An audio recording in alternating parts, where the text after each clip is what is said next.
Halo semua teman-teman, balik lagi ke kelas gue, Rian Duana. Dan sekarang saya akan menjelaskan tentang branding di modul Introduction to Branding. Dan ini learning point-nya, saya akan menjelaskan basic of branding dan branding equity model, sama pentingnya insight ketika kita membangun sebuah brand. Dan pertanyaan yang paling besar yang mungkin saya kadang-kadang terima dari orang-orang adalah, kenapa sih kita tuh butuh yang namanya brand? Karena kadang-kadang ya ada orang yang berkata, tanpa brand aja bisnis saya bisa maju. Terus kenapa gue harus butuh brand? Nah, hari ini saya akan mencoba menjawab pertanyaan-pertanyaan seperti itu gitu kan. Baik lagi, gak ada yang benar, gak ada yang salah, tergantung apa yang teman-teman mau coba pelajari dan percayai. Tapi buat saya, kenapa kita tuh penting banget untuk mempunyai sebuah brand? Saya coba kutip apa kata Jeff Bezos, CEO dari Amazon atau ex-CEO. Tapi dia bilang bahwa your brand is what other people say about you when you are not in the room. Jadinya ini berbicara tentang persepsi, tentang apa gambaran orang-orang mengenai bisnisnya kita di kepalanya mereka. Makanya penting banget buat saya, buat kita punya brand, karena brand itu akan menentukan dua aspek. Yaitu yang pertama, is about meaning. Ketika kita melihat sebuah brand atau sebuah bisnis, apa benefitnya untuk saya, apa benefitnya untuk kita. Dan yang kedua, bagaimana sebuah brand itu bisa membuat saya tuh excited, atau bagaimana ketika saya berinteraksi dengan brand itu, baik dari itu sosial medianya, atau ketika saya ke tokonya, atau saya ketika ngeliat iklannya, itu bisa membuat saya tuh merasa tertarik untuk menggunakan produknya. Dan yang namanya experience itu selalu di-drive sama namanya meaning. Makanya dua aspek ini nggak boleh, menurut saya, ini nggak boleh ketinggalan antara satu dengan yang lainnya. Karena sama-sama penting dan sama-sama perlu diperhatikan. Makanya hari ini saya mau jelasin nih, kenapa meaning dan experience itu penting. Saya mau jelasin yang namanya konsep brand equity. Itu simpel banget. Yang namanya brand equity itu adalah marketing terms yang menjelaskan tentang sebuah brand value, atau nilai sebuah brand itu seperti apa. Dan value itu ditentukan oleh persepsi konsumen terhadap mereknya. Jadi ketika consumers happy sama brand kalian atau sama bisnis kalian, itu punya brand equity yang positif, karena value-nya tinggi dan value-nya naik di mata konsumen. Dan elemennya apa? Ada 5 elemen. Yang pertama berbicara tentang brand awareness. Apakah kalian tahu brand tersebut ada apa enggak? Karena balik lagi, brand itu kan ada di kepala konsumen kan. Kalau orang nggak tahu brand kalian hadir, nah bagaimana cara orang bisa tahu tentang sebuah brand? Yang kedua, asosiasi atau brand associations. Ketika mendengar sebuah brand, kata-kata apa yang muncul di kepala? Apakah murah, mahal, servisnya bagus, tempatnya bagus? Oh, brandnya membuat saya happy, brandnya membuat saya terlihat seperti atlet. So, asosiasi itu juga yang perlu kita bentuk. Perceived quality, kualitas dari produk atau service yang ditawarkan, itu juga menentukan kepuasan terhadap sebuah brand. Karena balik lagi, ketika brandnya bagus, apa yang mereka bisa lihat dan mereka bisa rasakan, itu kan baik, itu produk dan jasanya kan. Makanya kualitasnya itu menentukan persepsi konsumen terhadap brand kalian. Yang keempat, loyalty. Non-loyalty itu seberapa loyal mereka, seberapa sering mereka melakukan pembelian. Sama yang terakhir, aset. Nah, aset ini apa? Ini adalah elemen-elemen yang brand kalian punya. Di next slide-nya saya akan jelasin satu-satu apa itu brand aset. Yang pertama, colors. Kita punya aset warna. Kedua, words, kata-kata. Bisa berupa tagline, copywriting, atau story assets. Kalau teman-teman punya budget untuk bikin iklan, ya iklannya story-nya seperti apa. Human face, muka. Brand ambassador, KOL, celebrity. Musik seperti jingle. Kemudian juga shape, bentuk packaging, dan juga sounds. Biasanya tuh suara. Nah, saya kasih contoh. Contoh Coca-Cola misalnya. Kita semua tahu bahwa color assets-nya atau warna dari Coca-Cola itu adalah merah dan putih. Dan mereka tuh selalu punya signature swoosh yang kayak garis, yang kayak garisnya tuh agak melambai seperti itu. Dan itu selalu jadi signature-nya mereka, yang selalu mereka coba konsisten untuk komunikasikan. Dan kalau dilihat, logonya itu juga gak berubah banyak dari tahun 1900-an. Di-refresh sedikit-sedikit, kecuali waktu tahun 1985 dan 1987, ya mungkin mereka ngerasa ID-nya terlalu jauh, karena ya balik lagi, nama Coke ini, karena orang tuh taunya Coca-Cola, dan Coke itu singkatan, mungkin mereka mau coba pakai, tapi ujung-ujungnya brandnya malah ke-dilute.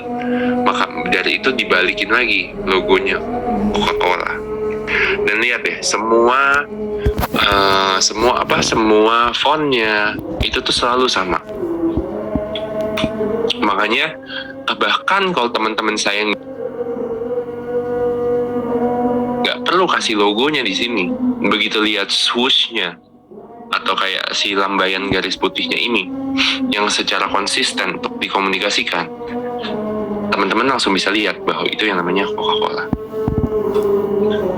Dan sama contohnya kalau tagline, teman-teman pasti tahu minuman teh ini kan, teh botol sosro, punya campaign dari dulu, nggak berubah sampai sekarang. Apapun makanannya, minumnya teh botol sosro, dan udah jadi ikonik banget. Nah, makanya karena ini udah menjadi aset, makanya aset inilah yang harus diperhatikan.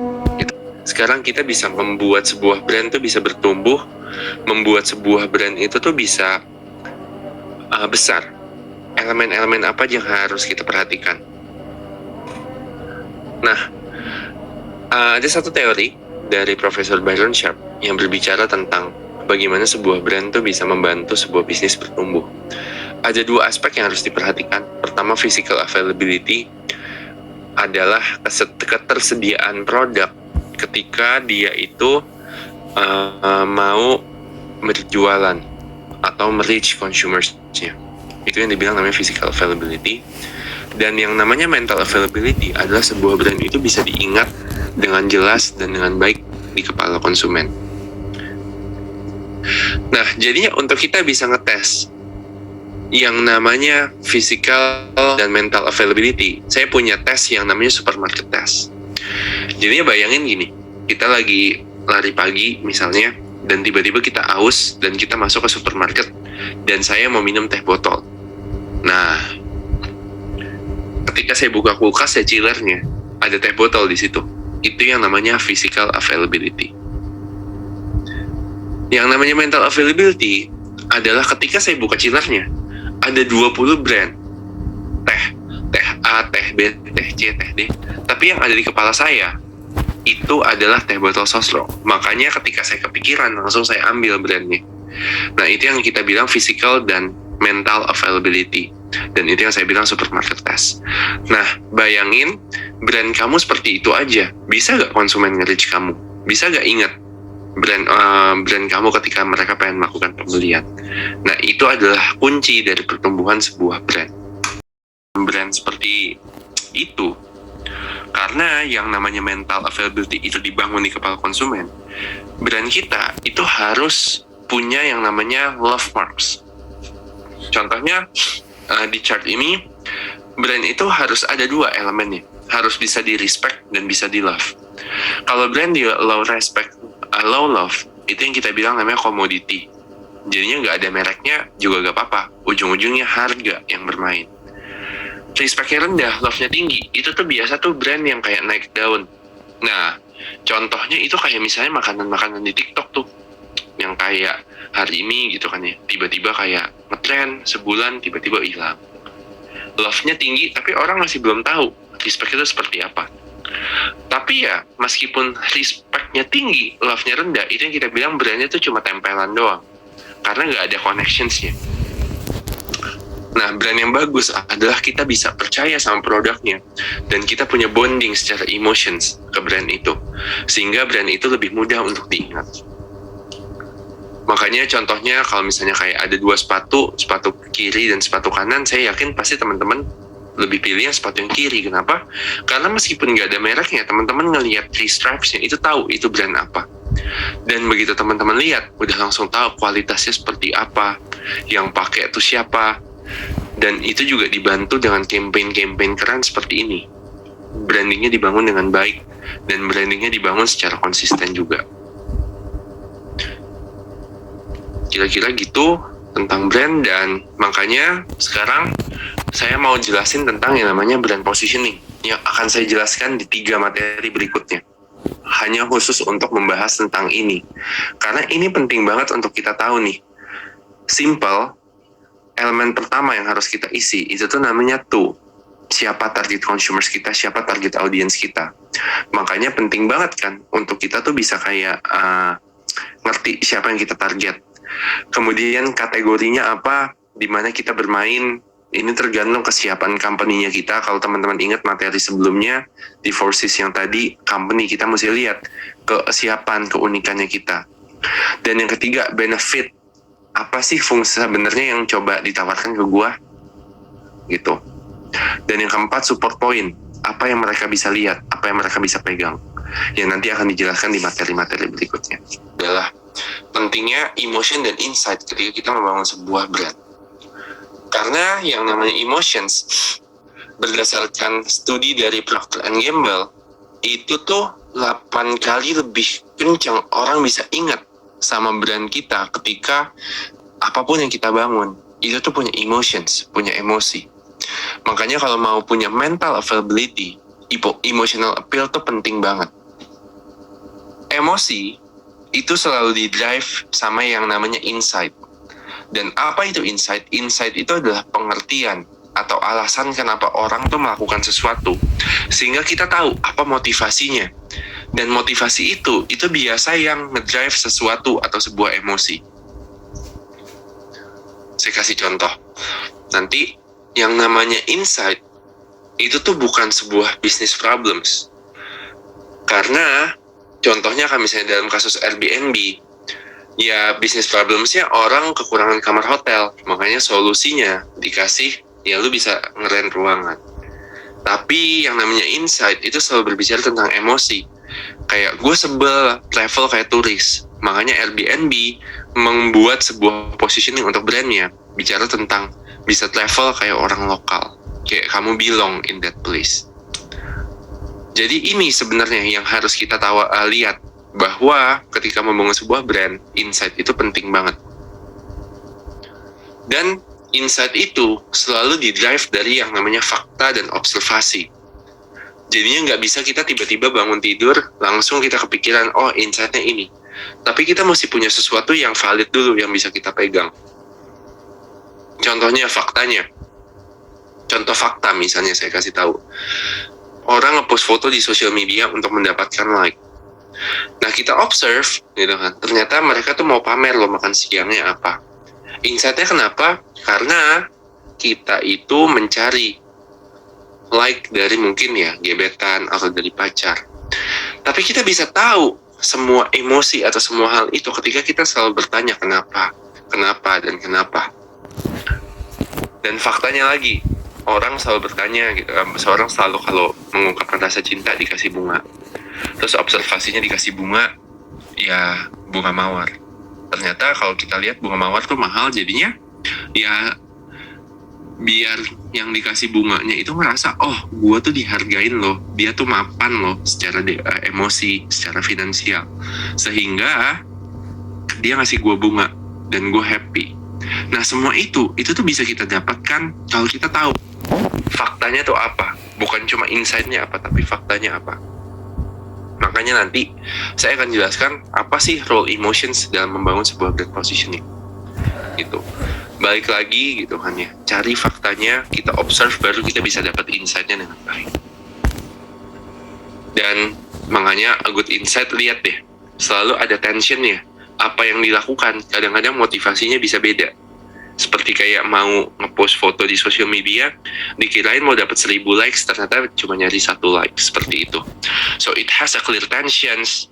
It's about what drive consumers. yang ngedorong konsumen untuk melakukan sesuatu, menjawab pertanyaan kenapa, bukannya apa, dan ini bisa membuat role untuk sebuah brand di dalam hidup kita. Dan in summary, fokus dalam membangun brand equity-nya kita, jangan langsung asal, tapi dipikirin, kita tuh mau dikenal sebagai apa, mental availability kita mau dikenal seperti apa, apakah brand kita secara physical availability udah tersedia apa belum, bangun emotional connections, jadinya brand kita tuh bukan cuma sebagai tempelan, tapi punya koneksi yang baik dengan konsumen dan cari insight-nya. Kayak tadi saya sempat bilang kan, kita berbicara tentang insight atau human emotions. Makanya saya coba untuk hari ini saya bawa 3 brand sebagai contoh, biar teman-teman tahu nih range-nya itu seperti apa insight. Nah, boleh next slide. Yang pertama Nike. Kalau teman-teman tahu brand Nike adalah sebuah brand lifestyle yang dia berbicara tentang sportsmanship. Kalau misalnya teman-teman lihat dari semua komunikasi Nike, teman-teman lihat dari cara Nike berkomunikasi, mereka kan selalu meng-highlight bahwa orang biasa pun itu bisa jadi atlet.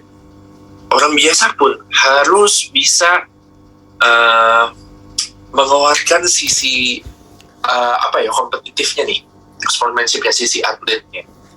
Karena balik lagi, Nike secara company, secara spiritnya, secara value-nya, dia mau mencoba untuk memberikan semangat kepada orang-orang biasa seperti saya yang bukan atlet, bahwa kamu bisa berolahraga juga. Makanya kalau misalnya dilihat, apa sih insight-nya kalau Nike?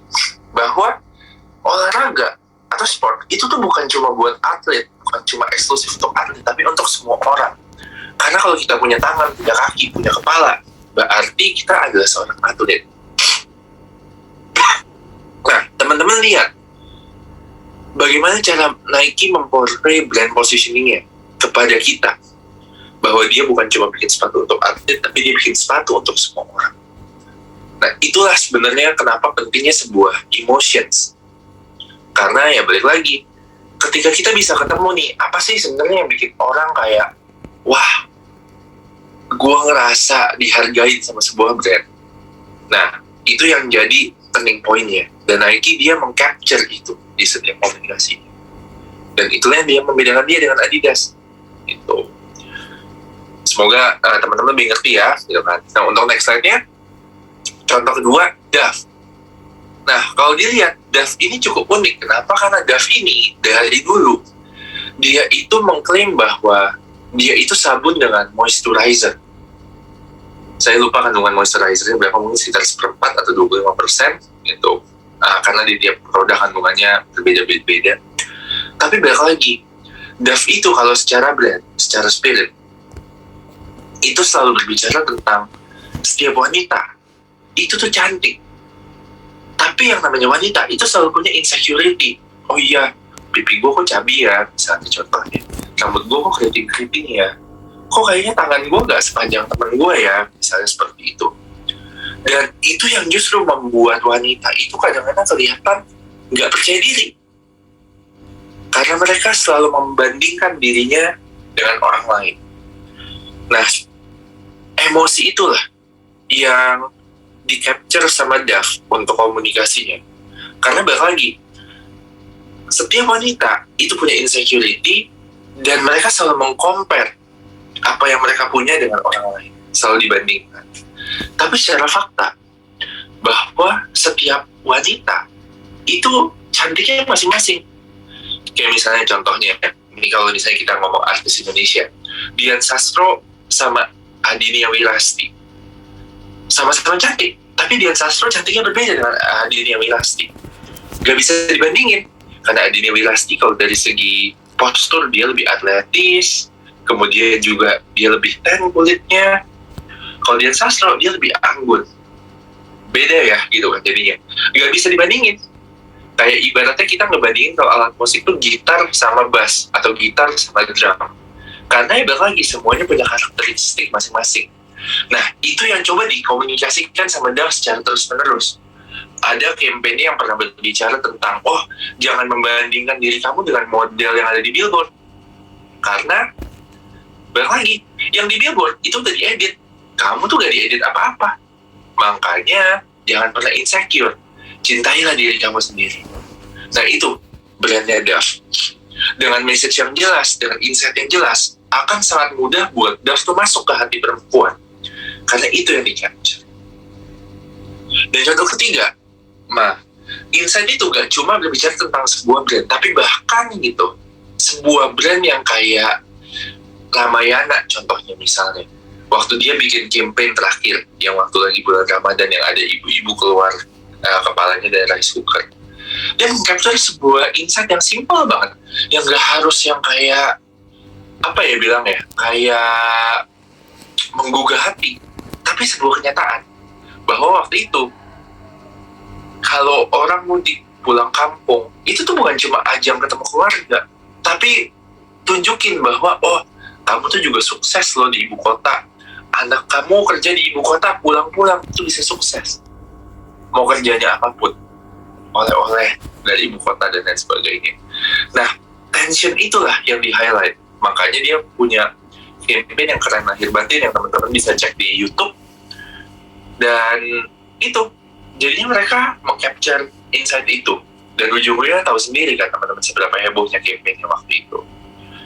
Makanya menurut saya sebuah emosi, sebuah insight, itu tuh bisa masuk dari level branding, level brandnya sampai level komunikasinya. Tergantung sekarang bagaimana kita melihat sebuah insight. Pertanyaannya sekarang bagaimana nih kita bisa come up dengan insight itu kan?